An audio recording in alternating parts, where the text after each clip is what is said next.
예, 할렐루야. 오늘 10월 12일 화요일 날짜입니다. 주간 첫 새벽 예배인데요. 오늘 우리 함께 대할 본문 말씀은 욥기 6장 14절에서 30절 말씀 함께 보도록 하겠습니다. 낙심한 자가 비록 전능자를 경외하기를 저버릴지라도 그의 친구로부터 동정을 받느니라. 내 형제들은 개울과 같이 변덕스럽고 그들은 개울의 물살같이 지나가누나 얼음이 녹으면 물이 검어지며 눈이 그 속에 감추어질지라도 따뜻하면 마르고 더우면 그 자리에서 아주 없어지나니 대상들은 그들의 길을 벗어나서 삭막한 들에 들어가 멸망하느니라. 대마의 떼들이 그것을 바라보고 스바의 행인들도 그것을 사모하다가 거기 와서는 바라던 것을 부끄러워하고 낙심하느니라. 이제 너희는 아무것도 아니로구나. 너희가 두려운 일을 본즉 겁내는구나. 내가 언제 너희에게 무엇을 달라고 말했더냐? 나를 위하여 너희 재물을 선물로 달라고 하더냐? 내가 언제 말하기를 원수의 손에서 나를 구원하라 하더냐? 폭군의 손에서 나를 구원하라 하더냐? 내게 가르쳐서 나의 허물된 것을 깨닫게 하라. 내가 잠잠하리라. 옳은 말이 어찌 그리 고통스러운고 너희 책망은 무엇을 책망함이냐? 너희가 남의 말을 꾸짖을 생각을 하나 실망한 자의 말은 바람에 날아가느니라. 너희는 고아를 제비 뽑으며 너희 친구를 팔아 넘기는구나. 이제 원하건대 너희는 내게로 얼굴을 돌리라. 내가 너희를 대면하여 결코 거짓말하지 아니하리라. 너희는 돌이켜 행악자가 되지 말라. 아직도 나의 의가 건재하니 돌아오라. 내 혀에 어찌 불의한 것이 있으랴? 내 미각이 어찌 속임을 분간하지 못하랴? 아멘. 우리 욥기 6장 진행 가운데 있습니다. 4장부터 5장은 엘리바스가 여러 가지 논쟁을 통해 욥을 공격하는 1차 변론에 해당이 되죠. 이어서 6장과 7장은 드디어 욥이 여러 가지 참을 수 없는 고통에 직면하면서 엘리바스의 논쟁에 대해서 항변하며 답변하는 그러한 내용이 6장과 7장에 걸쳐져 있습니다. 그러면서 우리가 지난 주일날 말씀이었죠. 욥기 5장 17절에서 27절 말씀. 여러분, 하나님의 징계는 교훈의 성격이 있습니다. 엘리바스는 욥이 겪는 그 고난을 하나님의 훈육과 징계로 보고 있죠. 그래서 욥에게 그 징계를 잘 받아들여라 이렇게 충고하고 있습니다. 여러분, 하나님의 징계는 어떻게 보면 잘못된 길에서 돌이키게 하는 멸망으로 나가는 것을 막아주는 그러한 사랑의 채찍과 같은 것이죠. 그래서 이 훈육, 징계를 잘 감당하는 사람에게는 복이 있다. 이것이 엘리바스의 주장입니다.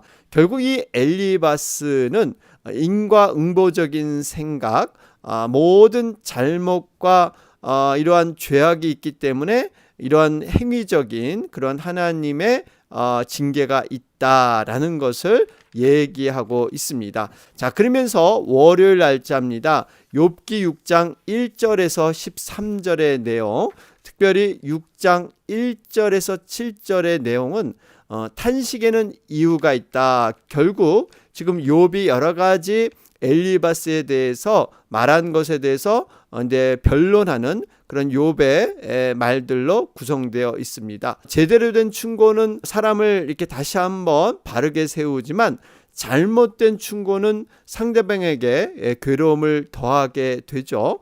욥은 자신의 괴로움을 여러 가지로 얘기를 합니다.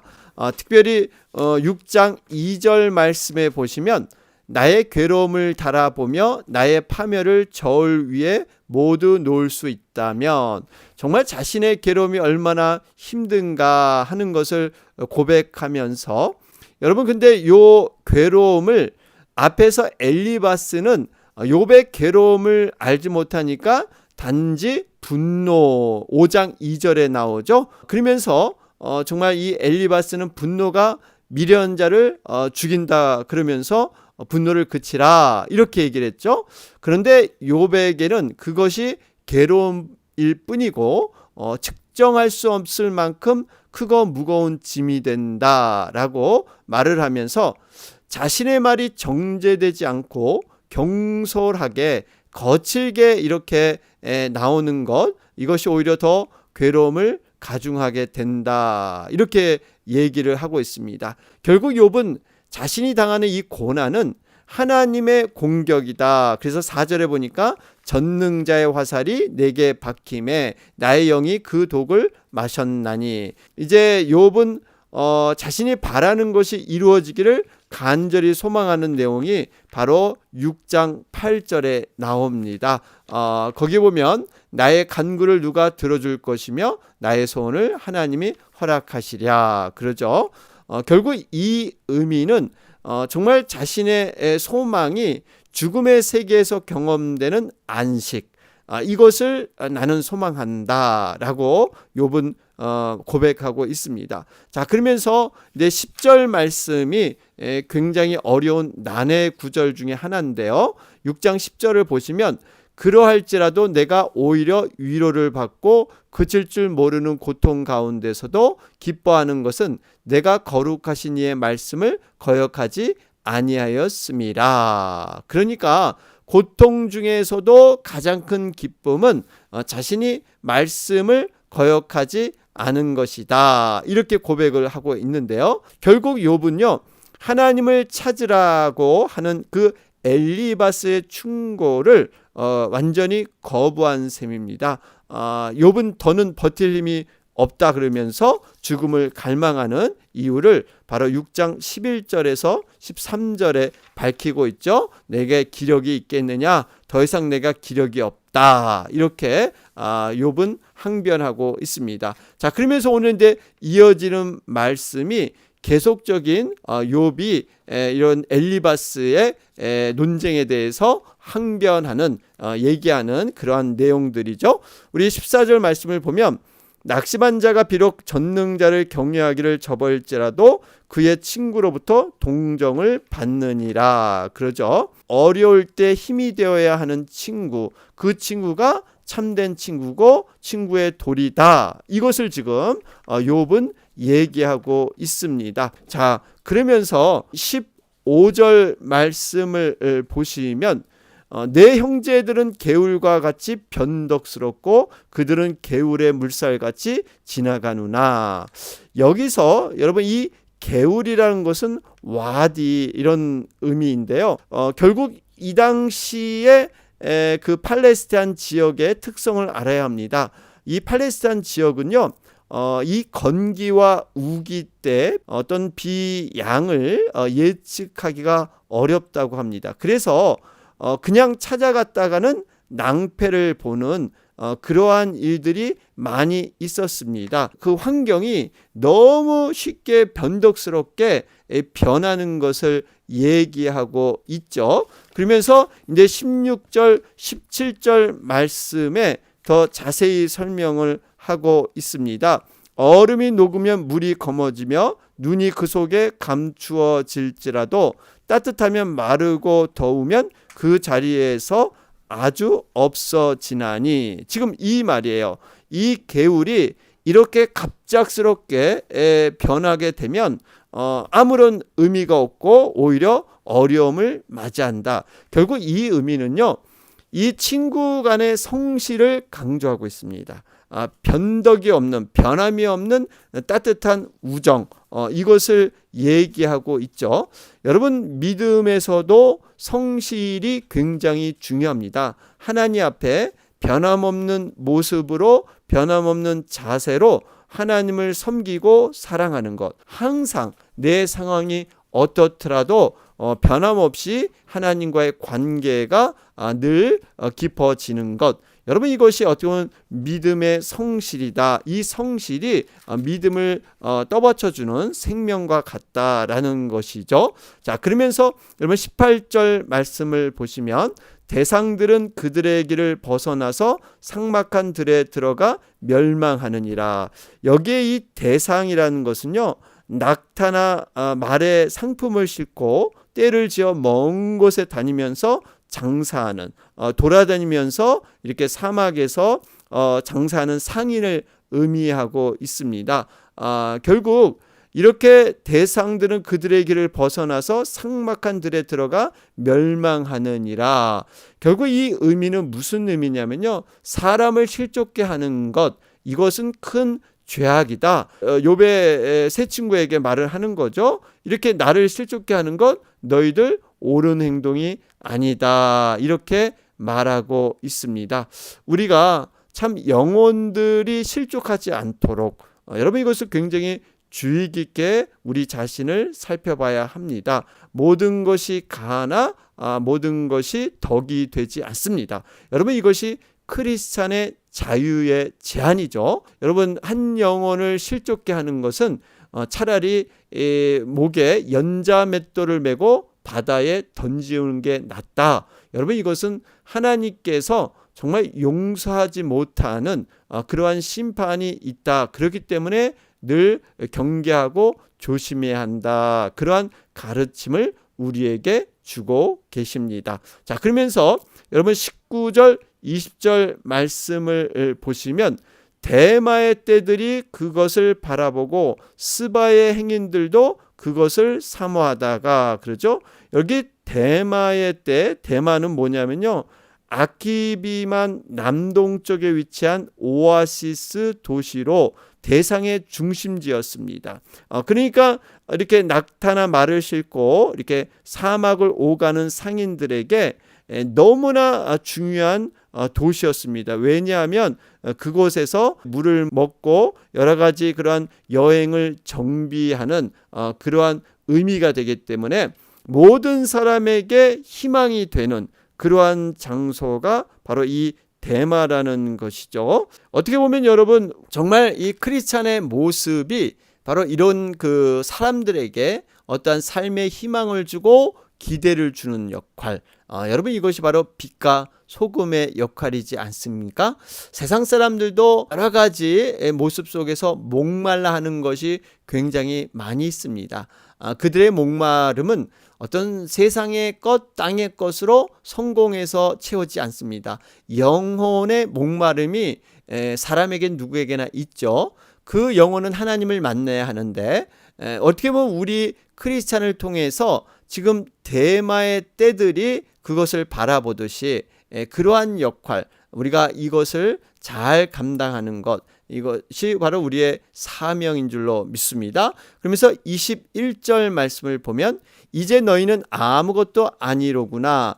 너희가 두려운 일을 본즉 겁내는구나. 그러죠. 여기 보면 지금 친구들이 욥을 처음 찾아올 때는 조문하고 위로하기 위해서였습니다. 그런데 막상 찾아와서 욥의 현실을 보니까 그들이 생각했던 예상 밖에 심한 고통과 고난이 욥에게 있었던 것이죠. 보기에도 너무 참혹했던, 그리고 그들이 생각하기는 하나님의 저주를 받아서 심판을 받아서 이렇게 된 것이다. 그들은 생각을 했습니다. 그러면서 그들이 처음에는 아무 말도 못했죠. 왜냐하면 위로한답시고 잘못 말을 했다가 자신도 하나님 앞에 동일한 처지가 되지 않을까, 이런 생각을 그들은 처음에 했던 것입니다. 그래서 이 두려운 일을 본즉 겁내는구나. 그러니까 이 두려움에 사로잡혀서 이를 당하지 않기 위해서 그렇게 그들은 행동한 것이다 하고 욥은 말하고 있습니다. 여러분, 사실 우리가 어떠한 믿음이 있고 어떤 행동에 확신이 있다고 해도 막상 현실에 들어가면 그러한 생각했던 것들을 이루지 못하는 이런 경우가 있죠. 한 예로 베드로의 경우가 그렇습니다. 그가 위기 상황이 아닐 때는 정말 주님을 위해서 죽을 수 있다고 그렇게 충성서약을 했던 사람이죠. 그런데 막상 위기 상황이 딱 닥치니까 예수님을 배반하게 되죠.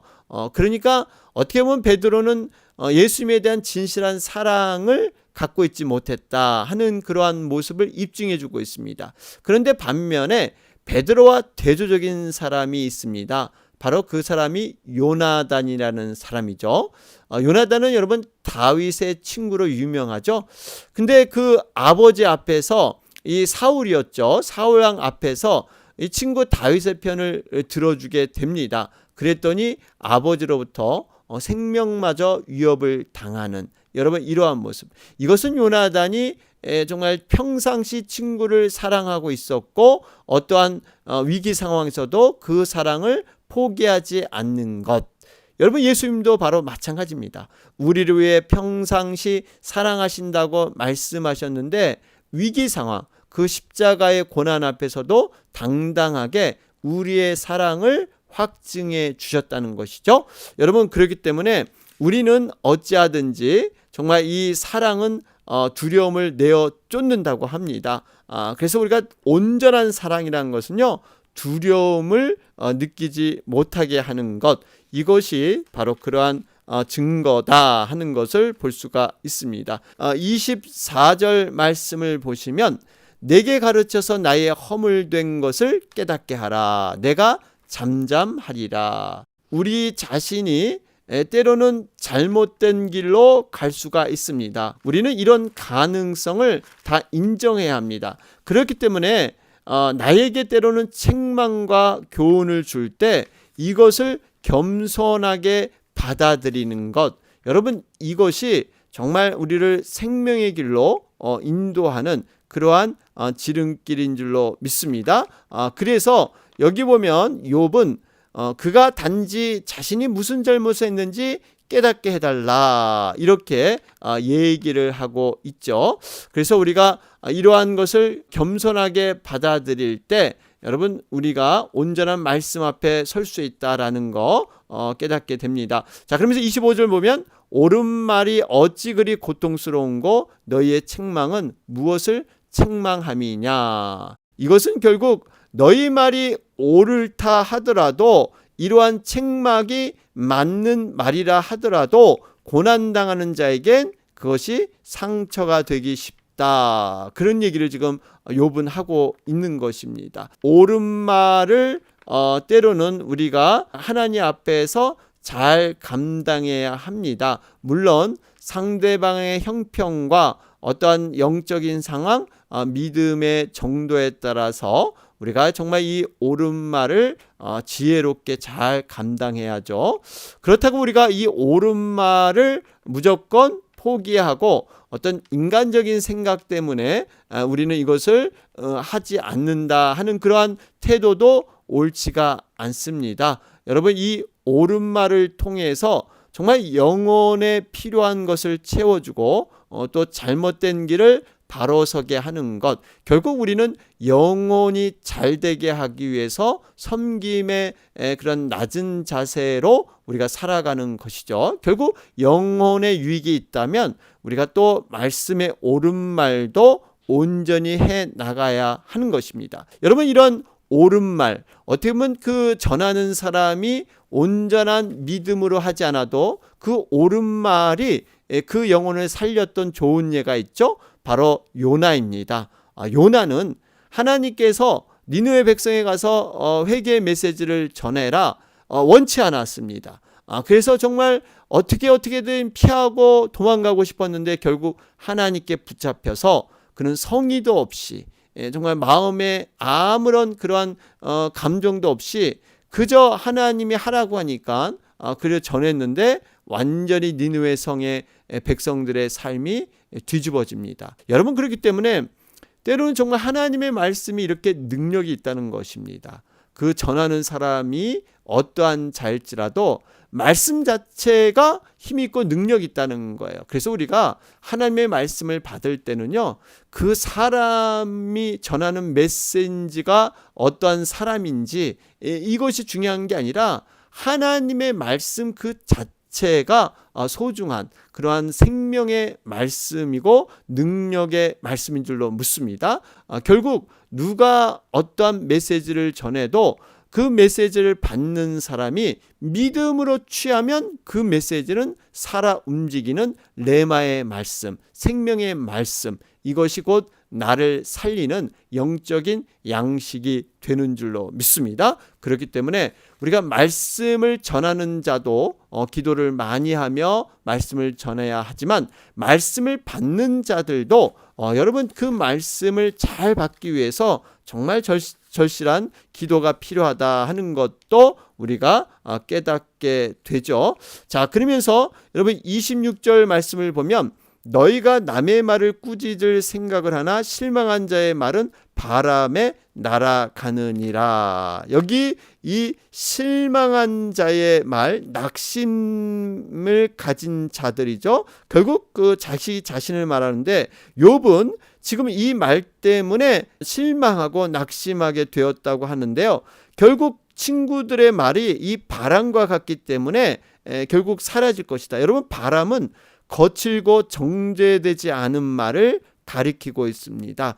그러니까 친구들이 이런 거칠고 정제되지 않는 말로 인해서 이 고난당에 낙심한 자에게 더 상처를 주는 욥의 친구들은 그것을 이해하지 못한 채 상처만을 준 것이죠. 자, 그러면서 28절과 29절에 근데 욥은 간절히 친구들이 다시 한번 옛날의 모습으로 그리고 정직한 마음으로 자신에게 돌아와라, 지금의 태도를 버리고 진정한 예전과 같은 친구로 돌아오라, 이렇게 촉구하고 있습니다. 그러면서 28절에 이제 원하건대 너희는 내게로 얼굴을 돌리라. 내가 너희를 대면하여 결코 거짓말하지 아니하리라. 너희는 돌이켜 행악자가 되지 말라. 아직도 나의 의가 건재하니 돌아오라. 그러죠? 여러분, 얼굴을 돌리라. 그러면서 돌아와라. 그렇게 지금 촉구하고 있습니다.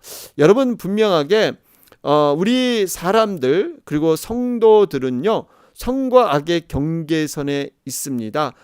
이 27절에도 너희는 고아를 제비 뽑으며 너희 친구를 팔아 넘기는구나, 그러죠. 그러니까 욥의 친구들을 완전히 악인으로 이렇게 결정짓게 말하는 것은 아닌데 상당히 어느 부분 이렇게 악으로 넘어갔다, 여기에 무게를 두고 지금 욥은 말하고 있는데요. 결국 욥의 친구들이 여기 보니까 고아를 제비 뽑았다. 여러분, 결국 그 제비 뽑는 것이 고아, 결국 그들의 행위의 결과가 악할 것이다, 이런 얘기를 지금 논리를 하고 있는 것이죠. 여러분, 우리 성도들은요, 정말 어떻게 보면 선과 악의 경계에서 어떻게 하면 하나님의 선을 이룰 것인가 고민하며 기도하는 것이 중요합니다. 자, 그러면서 이제 29절에 이 모든 선입관과 고정관념, 지금 친구들이 갖고 있는 것, 이러한 것들 너희들 돌이켜 행악자가 되지 말라, 이렇게 촉구하고 있습니다. 결국 이때까지 가졌던 모든 고정관념과 선입관은 내려놓고 정말 하나님이 주시는 그러한 마음으로 다양한 견해와 다양한 상황을 보면서 정말 다시 한번 예전과 같은 모습으로 돌아와라 촉구하죠. 그러면서 결론의 30절입니다. 내 혀에 어찌 불의한 것이 있으랴, 내 미각이 어찌 속임을 분간하지 못하랴, 그러죠. 여러분, 이 혀라는 거 미각을 판단하는 것이죠. 이 미식가들은 이런 공평한 맛을 낼 수 있도록 자기의 혀를 잘 관리한다 그러죠. 그래서 어떤 음식을 먹기 전에는 아무것도 먹지 않고 그렇게 가서 그것을 평가한다고 합니다.